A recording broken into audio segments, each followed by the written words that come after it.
back then. In my opinion, when I go back and watch the older episodes, it seems like I was just starting a podcast, which I was at the time. So bear with the host on this one, but the person I interview is great. It's Rob Taylor from a company called Sight and Sound. They're retail and a theater production company, primarily theater production, but they also do retail.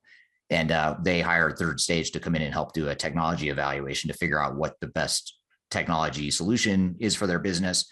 So we want to play you a short clip from the interview. And again, if you want to hear the full hour-long interview, go back to episode number 3. You can listen to the whole thing there. We're going to play the clip where he talks about the technology evaluation part of it. So with that being said, let's cut it over and welcome Rob back to the show. What about, what was it that led you, when you joined in 2015, what led you to the conclusion, or what was that tipping point that led you to say, hey, we need to really rethink our systems and go through some sort of transformation? What triggered that?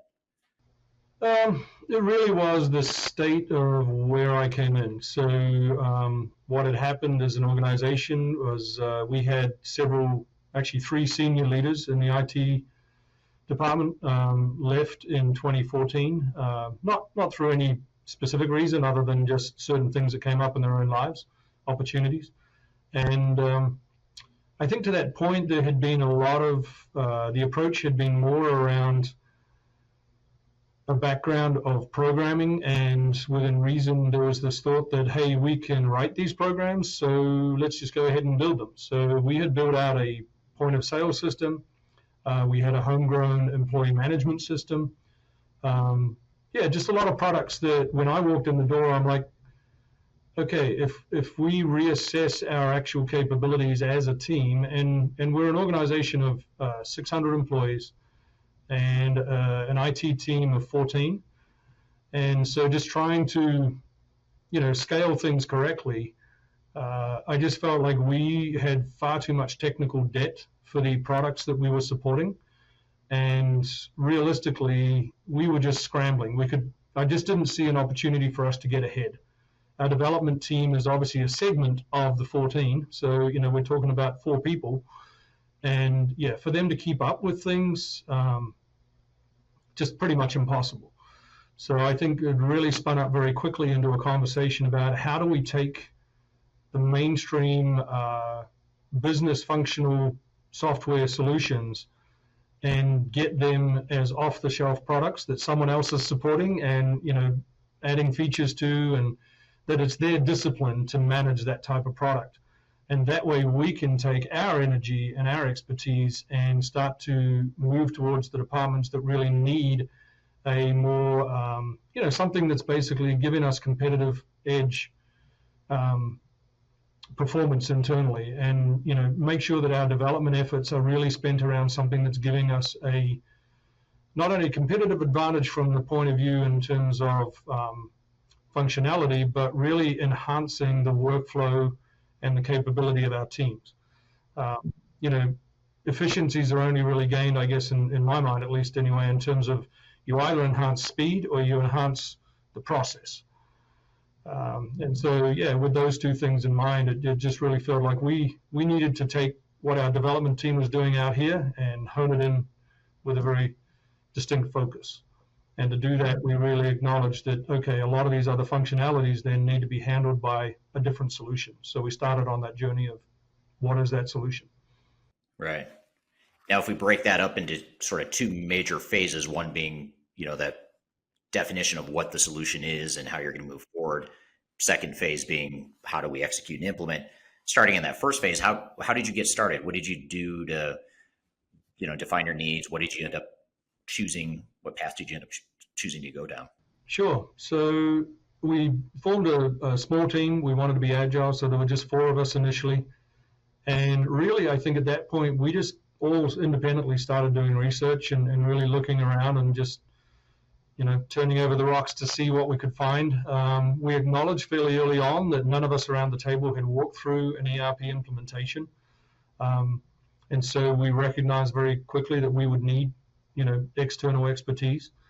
And as a part of our early research, we started looking at, who would that be and who were the players who had the reputation and who had the strength to, come alongside and really help us through it. So We actually ended up getting down to a short list of you and your team, essentially at that time, and Gartner.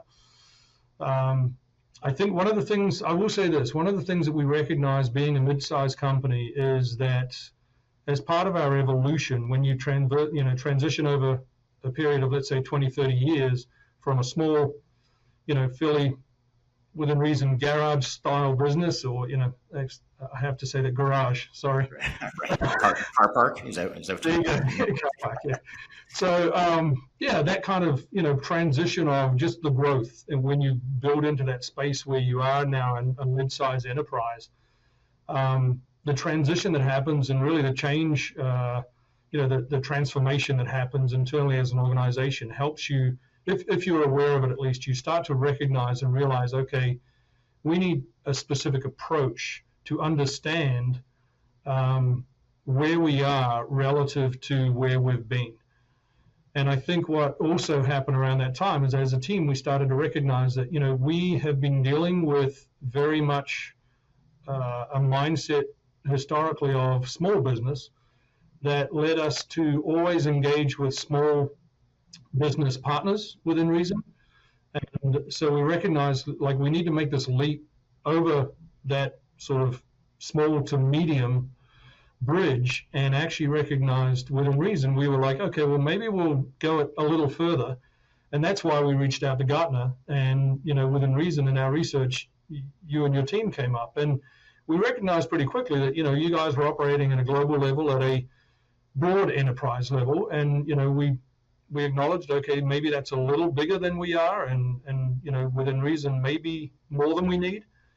But I think we married that with, the reality that we didn't want to be approaching it with the wrong mindset. We wanted to make sure that we were looking to the future and looking to building a structure and bringing in an ERP solution that truly was going to hold us in good stead for the opportunities coming down the road.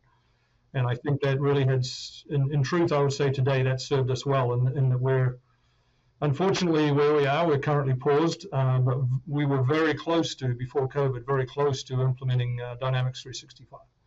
Right.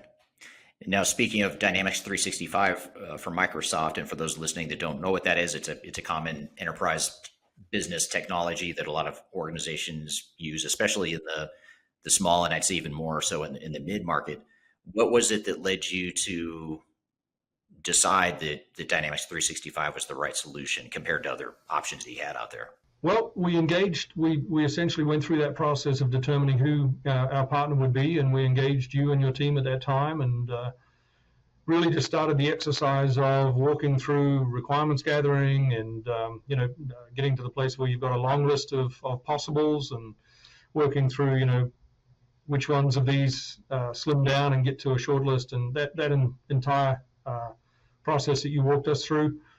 And I think really what we came out with is we ended up with 3 opportunities. I don't know if you need names, but we ended up with Microsoft Dynamics, obviously. There was NetSuite and SAP. One of their products ended up on that short list. And I think we felt really good about each of those products. And so we started to dig, as you do, look a little more under the hood and getting some demos and that type of thing, and engaging with the VARs that deal with these solutions. And we essentially walked that process out with you and your team, and ended up with a place where you came back with a recommendation. And I think, it was unique in some ways, in the sense that obviously you did recommend a different product, but you made a very strong acknowledgement at the time that, there really were 2 of those 3 that were neck and neck. And I think, we're a faith-based organization, so we wanted to take some time and basically sort of, settle back and just make sure we were hearing what we felt was the right decision for us, and really take some time to sort of meditate that through and just, let it settle with us and have peace about it. And what happened in the course of that time was we sort of switched gears, and we looked at that second option, and which was Dynamics. And because we at the time were pretty heavily invested, like we are a fairly strong Microsoft shop in the corporate side. We're Office 365 deployed. We running Windows 10. pretty early adoption around the Windows 10 across the organization. And so we just really felt like the synergies that we saw were likely to lead to pretty big payoffs. And so that was the final decision. We landed that after a period of time, and then really just started to look at, okay, how do we get into planning and the process of implementation. All right, that's good stuff. Good to hear the interview with Rob again. That was a great discussion, and he's always a great